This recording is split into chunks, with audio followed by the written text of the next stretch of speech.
Firstly আপনাদের একটা common প্রশ্ন হচ্ছে যে বর্তমানে ভিসা রেশিও কেমন। তো আমি আগেও বলেছি যে বর্তমান প্রেক্ষাপটে মালয়েশিয়া থেকে যারা আসবেন তাদের ভিসা রেশিও খুবই ভালো। আপনারা ভালো একটা এজেন্সির মাধ্যমে খোঁজখবর নিয়ে আপনারা জমা দেন, আশা করি আপনাদের ভিসা হওয়ার সম্ভাবনা থাকবে 100%।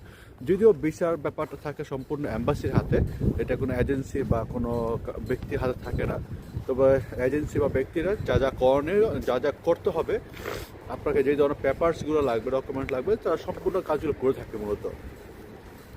তো আপনাদের সম্পূর্ণ ডকুমেন্ট যদি হাতে থাকে আর আপনাদের সম্পূর্ণ প্রিপারেশন থাকলে আপনারা নির্দ্বিধায় জমা দিতে পারেন। আমি মনে করি যে এই সময়টা হচ্ছে বেস্ট সময় যারা আপনারা রোমানের জন্য ফাইল জমা দিতে চাচ্ছেন।